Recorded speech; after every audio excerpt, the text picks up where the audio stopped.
할렐루야. 2024년 12월 10일 화요일 영상으로 드리는 새벽 기도에 나오신 여러분들을 주님의 이름으로 환영합니다. 먼저 우리의 신앙을 함께 고백하며 예배의 자리로 나가겠습니다. 나는 전능하신 아버지 하나님 천지의 창조들을 믿습니다. 나는 그의 유일하신 아들 우리 주 예수 그리스도를 믿습니다. 그는 성령으로 잉태되어 동정녀 마리아에게서 나시고 본디오 빌라도에게 고난을 받아 십자가에 못 박혀 죽으시고 장사된 지 사흘 만에 죽은 자 가운데서 다시 살아나셨으며 하늘에 오르시어 전능하신 아버지 하나님 우편에 앉아 계시다가 거기로부터 살아있는 자와 죽은 자를 심판하러 오십니다. 나는 성령을 믿으며 거룩한 공교회와 성도의 교제와 죄를 용서받는 것과 몸의 부활과 영생을 믿습니다. 아멘. 함께 기도하겠습니다. 살아계신 하나님 아버지 감사합니다. 대림절의 기간이 깊어갈수록 주님이 우리에게 주신 사랑이 얼마나 큰지 다시금 느끼게 됩니다. 하나님, 하나님께서 주신 그 사랑과 은혜를 세상 가운데 전할 수 있는 우리들이 될 수 있도록 인도하여 주시옵소서. 예수님께서 우리만을 위해서 오신 것이 아니라 모든 사람들에게 좋은 소식, 복된 소식으로 오셨음을 기억하며 그 말씀을 증거할 수 있는 그 복된 소식을 사람들에게 전할 수 있는 성탄을 바라보는 기간들이 될 수 있도록 인도하여 주시옵소서.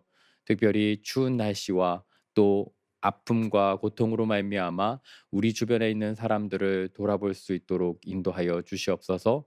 저들에게 예수 그리스도가 생명이라는 것을 전하여서 우리뿐만 아니라 저들도 또 온 나라와 민족들이 하나님을 바라보며 나아갈 수 있는 복된 은혜를 허락하여 주시옵소서. 이 시간 말씀 앞으로 나아갑니다. 이 말씀을 읽는 우리에게 하나님의 은혜를 더하시어 듣는 마음을 허락하시고 하나님의 지혜를 허락하심으로 말씀 묵상이 우리의 삶에 은혜가 되고 생명수가 될 수 있도록 인도하여 주시옵소서. 예수님의 이름으로 기도드립니다. 아멘. 오늘 우리에게 주시는 하나님의 말씀은 요한계시록 13장 1절부터 10절까지의 말씀입니다. 제가 하나님의 말씀을 봉독하겠습니다. 내가 보니 바다에서 한 짐승이 나오는데 뿔이 열이요 머리가 일곱이라. 그 뿔에는 열 왕관이 있고 그 머리들에는 신성 모독하는 이름들이 있더라. 내가 본 짐승은 표범과 비슷하고 그 발은 곰의 발과 같고 그 입은 사자의 입 같은데 용이 자기의 능력과 보좌와 큰 권세를 그에게 주었더라. 그의 머리 하나가 상하여 죽게 된 것 같더니 그 죽게 되었던 상처가 나으며 온 땅이 놀랍게 여겨 짐승을 따르고 용이 짐승에게 권세를 주므로 용에게 경배하며 짐승에게 경배하여 이르되 누가 이 짐승과 같으나 누가 능히 이와 더불어 싸우리요 하더라. 또 짐승이 과장되고 신성 모독을 말하는 입을 받고 또 42달 동안 일할 권세를 받으니라. 짐승이 이 입을 벌려 하나님을 향하여 비방하되 그의 이름과 그의 장막 곧 하늘에 사는 자들을 비방하더라. 또 권세를 받은 성도들과 싸워 이기게 되고 각 족속과 백성과 방언과 나라를 다스리는 권세를 받으니 죽임을 당한 어린 양의 생명책에 창세 이후로 이름이 기록되지 못하고 땅에 사는 자들은 다 그 짐승에게 경배하리라. 누구든지 귀가 있거든 들을지어다. 사로잡힌 자는 사로잡혀 갈 것이요 칼에 죽을 자는 마땅히 칼에 죽을 것이니 성도들의 인내와 믿음이 여기 있느니라. 아멘. 인간의 역사 속에서 이성이 마비되고 절망이 가득했던 시기가 있었습니다. 그 시기에는 거대한 힘을 가진 세력들이 잔인하게 사람들을 해치고 잘못된 길로 이끄는 일들이 반복적으로 일어났습니다.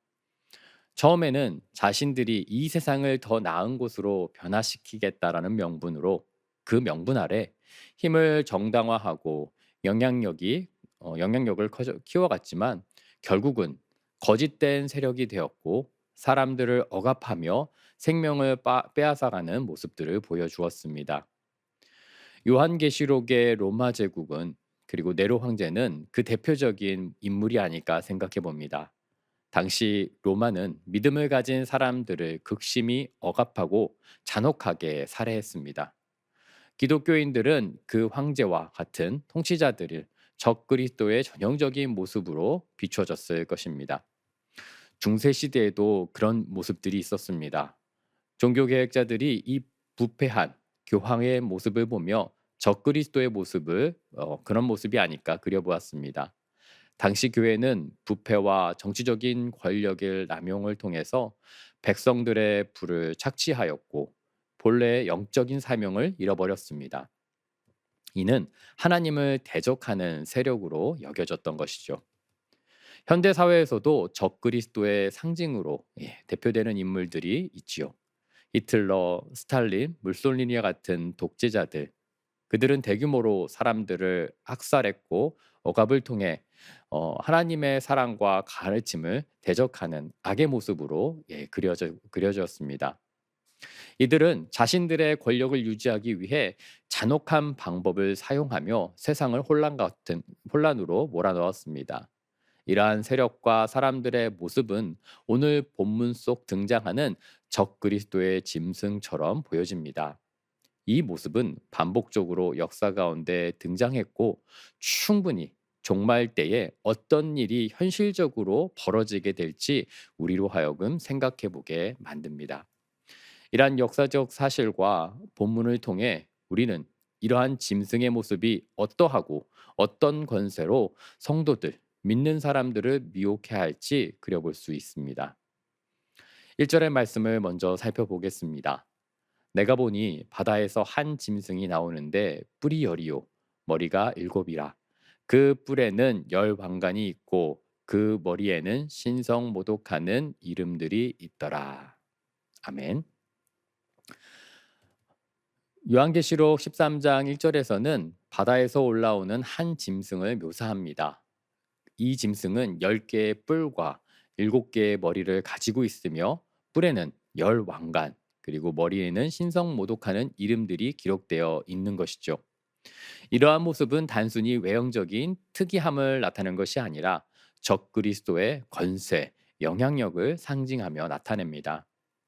여러 문화권에서도 신화 속에 머리가 여러 개 달린 그런 신화적인 존재들을 그려내고 있지요. 힌두교에서는 칼라 여신, 또 칼라 여신은 여러 머리와 팔을 가진 모습으로 파괴적이면서도 그런 어떤 창조적인 모습을 그리고 힘을 가지고 있다 상징하며 그려내고 있습니다. 더불어 힌두교의 브라마는 네 개의 머리를 가진 우주적인 존재, 그래서 방향성을 가지고 완전성을 가진 그런 창조의 모습으로 창조의 신화로 그려내고 있습니다. 이렇듯 머리가 많다는 것은 단순히 외형적인 특징을 넘어 선과 악, 창조, 파괴 이 다양한 속성을 하나로 묶어내는 강력한 상징을 우리 사람들에게 주고 있습니다. 이처럼 신화 속에 머리가 많다라는 존재, 이거는 공포와 경외감을 불러일으키며 사람들로 하여금 상상할 수 있는 초월의 존재, 그 힘을 느끼게 만드는 것이죠. 요한계시록의 적 그리스도, 그 짐승의 모습도 인간이 느낄 수 있는 공포와 기적, 그리고 경외심을 불러일으킬 만큼의 강력한 모습으로 묘사되고 있습니다. 열 왕관 그리고 적그리스도가 열 왕국을 다스린다라는 상징적인 표현을 통해서 얼마만큼의 지배력이 있는지를 나타내고 있습니다. 이 10이라는 숫자는 완전성, 전체성을 나타내는 상징적인 숫자이고 이를 통해서 적그리스도의 영향력이 모든 나라, 모든 민족에게 미칠 수 있음을 그려내고 있는 것이지요. 다니엘서 7장 24절 상반절에는 이와 같은 묘사가 등장하고 있습니다. 그 열불은 그 나라에서 일어날 열 왕이요 그 후에 또 하나가 일어나니니. 열불은 열 왕국 또는 열 왕을 상징하며 이들이 적그리스도와 연합하여서 그 권세가 강화되고 또 영향력이 아주 편만할 것이다라는 것을 나타내는 것입니다. 결국 요한계시록의 이 상징은 단순히 미래적인 예언을 넘어서서 인간 사회의 힘과 권력이 집중되었을 때 그 위험성을까지 경고하고 있습니다. 적그리스도의 권세는 전 세계를 장악할 만큼 빠르게 움직이고 신속하게 펼쳐나가서 실제로 그와 같은 연대들이 일어나게 될 것이고 그 연대 속에서 세력들이 일어나게 또 얼마나 그 세력들이 힘과 막강한 능력들을 자랑할 것인가를 마지막 때에 보여주고 있는 것입니다. 계속해서 2절의 말씀을 읽겠습니다. 내가 본 짐승은 표범과 비슷하고 그 발은 곰의 발과 같고 그 입은 사자의 입 같은데 용이 자기의 능력과 보좌와 큰 권세를 그에게 주었더라. 아멘. 본문에서 등장하는 짐승은 표범과 비슷하고 곰의 발과 사자의 입을 가진 아주 기괴한 모습으로 묘사되고 있습니다. 이는 강력한 힘과 파괴적인 속성을 상징하는 것이죠. 짐승은 사탄으로부터 어떤 권세로부터 그런 능력과 보자 그리고 큰 능력 그 권세를 부여받았으며 이는 적그리스도의 통치가 단순히 인간의 권력을 넘어 영적인 대리까지 그 중심에 서 있다라는 것을 보여줍니다. 요한계시록을 읽는 당시 성도들에게는 로마 제국의 탄압을 생각하게 만들었을 것입니다. 우리가 잘 아는 콜로세움 그 원형 경기장에서 기독교인들은 공개적으로 처형되고 맹수들에게 희생되는 끔찍한 일을 로마 제국에 의해서 보여집니다. 당시의 잔혹한 처형 방식을 통해 로마 시민들은 일종의 오락으로 즐겼겠으나 기독교인들은 그 박해를 보며 굉장히 무섭게 또 때로는 두려움을 느끼게 됐을 것입니다. 그 속에 있는 맹수들이 이와 같았습니다. 사자, 곰, 황소, 늑대, 들개 이런 짐승들의 모습들 통해서 박해가 일어나게 됐고 그 박해에서 사용되던 짐승들의 모습이 적그리스도 짐승으로 그려졌던 것이죠. 역사적 경험이 있는 성도들에게 이런 모습들은 적그리스도의 짐승의 모습이 얼마나 잔혹하고 얼마나 고통스럽게 우리들에게 다가오는지를 나타내는 것입니다. 3절의 말씀을 계속 이어나갑니다. 그의 머리 하나가 상하여 죽게 된 것 같더니 그 죽게 되었던 상처가 나음에 온 땅이 놀랍게 여겨 짐승을 따르고 이 구절에서 적그리스도 한 머리가 상하게 됨을 나타냅니다. 그러나 그 상처가 이내 낫게 되고 사람들이 이것을 보면서 그를 따른다라고 묘사하고 있습니다. 이는 적그리스도가 예수 그리스도의 부활을 흉내내며 사람들을 속이기 위해 기적적인 그런 재생의 모습을 보여준다라고 이야기하는 것입니다. 이와 비슷한 모습이 그리스 신화에도 나타나는데요. 히드라는 머리가 여러 개 있지만 하나가 잘리면 더 큰 괴물이 되어서 능력으로 재생하는 모습으로 그려지고 있습니다. 이와 같이 적그리스도 역시 이러한 모습으로 사람들을 놀라게 하고 열광하게 만들어 간다라는 것을 보여줍니다. 사람들은 이러한 기적, 능력에 쉽게 현혹되고 겉으로 보이는 것만 보고 경배하게 됩니다. 그러나 요한계시록의 성도들에게는 이와 같은 것을 거절해야 된다라고 우리에게 경고하고 있습니다. 적그리스도와 사단의 세력은 기적을 흉내낼 수는 있지만 그것이 진리는 아니다. 그것이 생명을 주지 않는다라고 우리에게 이야기하는 것이지요. 중요한 것은 외적인 능력이라 그리고 보이는 것이 아니라 하나님과의 관계에 있다라는 것을 우리에게 암묵적으로 이야기하는 듯 보여집니다. 하나님께서는 우리를 단순히 대상이나 도구로 여기지 않으십니다. 그분은 언제나 사랑과 인격적인 관계 속에서 우리를 인도하십니다. 적그리스도는 기적과 겉모습, 강력하고 매혹적인 모습들로 사람들을 미혹하지만 그것이 진정한 구원 또 생명을 주지 못한다는 것을 우리는 기억해야 합니다. 적그리스도는 보여짐과 기적을 통해 사람들을 도구로서 미혹하고 활용하지만 예수님께서는 언제나 우리 개인과 그리고 그 사랑 속에서 우리들을 인도하시고 보호해 가십니다. 바라기는 저와 여러분들이 외적인 현상이 흔들리지 않기를 소망합니다. 마지막이 가까이 올수록 그런 현상들은 더해갈 것입니다. 우리 눈에는 기적처럼 보이는 일들도 일어날 것입니다. 그러나 우리가 기억해야 될 것은 하나님과의 더 깊은 관계를 통해 마지막 때에도 흔들리지 않고 믿음을 지켜가야 한다는 것입니다. 이 자리에 저와 여러분들이 하나님과의 더 깊은 자리를 사모하며 관계를 사모하며 나아가길 소원합니다. 5절의 말씀입니다.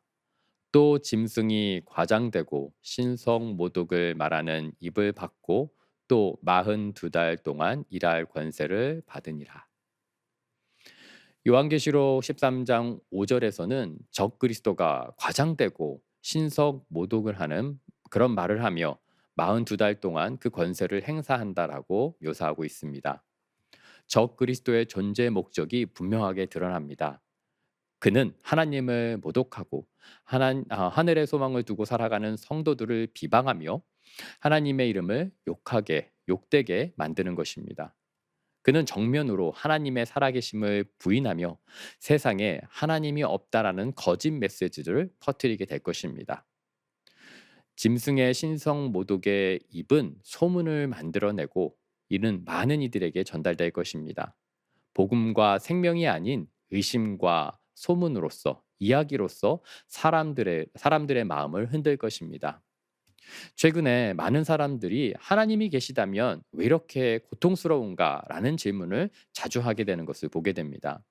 이 질문을 통해 진짜 그런 하나님의 의도를 알기보다는 고통이 있으니 신이 없다, 신은 존재하지 않는다라는 그런 생각을 하기 위해서 이 질문을 사용하는 것을 바라보게 됩니다. 세상의 고통과 인간의 한계를 강조하며 이해할 수 없고 담을 수 없는 그런 하나님을 부정하게 만드는 그런 논리로 사람들을 속이고 있는 것이죠. 아주 미묘하지만 그 속에는 하나님을 부정하려는 의도가 담겨져 있는 것입니다. 그리고 이는 마지막 때가 되면 이와 같은 질문들 그리고 이와 같은 논리들은 더욱 많아지게 된다. 그것으로 성도들을 그리고 믿는 사람들을 흔들게 된다라는 것을 이야기해 주는 것입니다. 7절의 말씀입니다. 또 권세를 받은 성도들과 싸워 이기게 되고 각 족속과 백성과 방언과 나라를 다스리는 권세를 받으니 적그리스도가 각 족속, 백성 그리고 나라들 이것을 다스릴 수 있는 권세를 받는다라고 묘사하고 있습니다. 이는 전 세계 사람들이 지배되어지고 미혹되어진다라는 것을 의미하는 것입니다.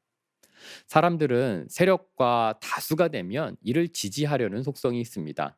그 속에 동화되기를 좋아하고요.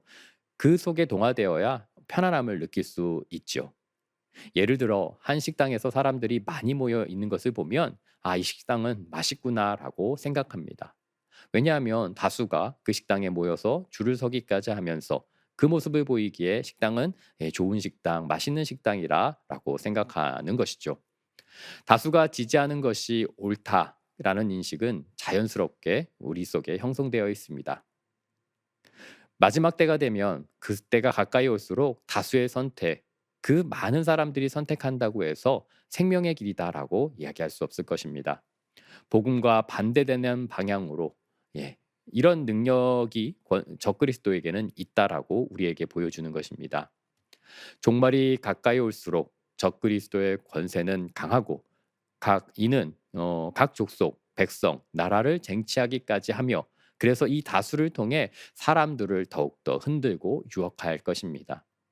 이때 우리는 논리나 세상의 질문에만 의존하는 것이 아니라 하나님과의 깊은 만남, 그 관계 속에 나아가기를 그 속에서 하나님의 살아계심을 더욱 확신해야 합니다. 논리와 질문 그리고 다수 어떤 사람들이 어떻게 나아간다 할지라도 우리가 흔들리지 말아야 될 것은 오직 그리스도 안에서 사랑의 관계 속에서 나아가야 한다는 것입니다. 하나님과의 친밀한 교제를 통해 우리는 적그리스도의 거짓과 세상의 유혹에서 분별할 수 있다라는 것을 다시 한번 다짐하는 우리들이 되었으면 좋겠습니다. 그래서 그 사랑으로 말미암아 종말의 때에도 견고하게 서 나아가는 우리들이 되기를 소원합니다. 10절의 말씀입니다. 사로잡힌 자는 사로잡혀 갈 것이요 칼에 죽을 자는 마땅히 칼에 죽을 것이니 성도들의 인내와 믿음이 여기 있느니라. 아멘. 종말의 때에 인내와 믿음이 더욱 중요합니다. 적그리스도의 세력은 앞서 살펴봤던 것처럼 많은 다수, 많은 능력, 많은 권한으로 우리들을 미혹하게 될 것입니다. 또 많은 입술과 소문 그리고 많은 이야기들이 우리의 믿음의 자리를 흔들게 된다라고 묘사하고 있습니다. 오늘 본문에 비추어 인내와 믿음을 위한 훈련의 방법은 무엇일까 한번 더 생각해 보려 합니다. 첫 번째는 많은 사람들, 대중을 의지해 판단하지 않도록 노력해야 합니다. 특별히 믿음의 영역에서 더욱 깨어서 분별해야 합니다. 그리고 두 번째는 보이는 것을 의지하지 않도록 노력해야 합니다. 두려움을 주는 적그리스도의 짐승의 모습도 부활을 흉내내는 어떤 기적도 그 어떤 이적에서도 흔들리지 않아야 합니다. 세 번째는 오직 어린 양 대신 예수 그리스도의 영적인 만남과 깊은 사랑의 관계를 더욱 사모해야 합니다. 매일 말씀 묵상을 통해 그리고 기도, 예배를 통해 영적으로 깨어 있어야 합니다. 세상 사람들은 미혹되고 넘어진다 할지라도 인내와 믿음의 훈련으로 깨어 종말을 두려워하지 않고 나아가는 저와 여러분들이 되기를 간절히 소원합니다. 함께 기도하겠습니다. 살아계신 하나님 아버지 감사합니다. 종말이 가까이 올수록 많은 이야기들과 다수 그리고 권력들이 우리를 미혹하게 만드는 듯 보여집니다. 그러나 하나님은 우리를 사랑하시고 그 사랑으로 말미암아 예수 그리스도를 보내셨으며 그 그리스도의 사랑으로 말미암아 우리가 구원되었다라는 사실, 이 복음의 사실을 다시 한번 우리 마음속에 새길 수 있도록 인도하여 주시옵소서. 세상의 소문에 따라 보이는 것에 따라 판단하지 않고 오로지 하나님께서 우리에게 주시는 예수 그리스도 안에 사랑을 기억하며 그 사랑의 관계를 붙잡고 마지막 때를 한 걸음 한 걸음 살아갈 수 있는 우리들이 될 수 있도록 인도하여 주시옵소서. 말씀에 의지하며 우리의 기도의 제목으로 하나님 앞에 나아갑니다. 이 기도 제목 한 가지 한 가지 주님 하시는 줄 압니다. 지금 이 기도의 제목 우리가 당한 고통과 아픔의 시간이 오늘 말씀처럼 적그리스도의 모습처럼 상상할 수 없는 그리고 우리에게 고통을 주는 그런 짐승의 모습처럼 다가온다 할지라도 하나님의 그 어린 양 하나님께서 허락하신 어린 양 예수 그리스도를 굳게 붙잡고 그 사랑의 관계를 회복하여서 마지막까지 이 믿음의 훈련을 이루어갈 수 있는 우리들이 될 수 있도록 인도하여 주시옵소서. 문제보다 크신 하나님을 의지하며 나아가는 우리들의 하루가 될 수 있도록 인도하여 주시옵소서. 예수님의 이름으로 기도드립니다. 아멘. 각자 개인의 기도 제목으로 계속해서 기도하며 나아가겠습니다.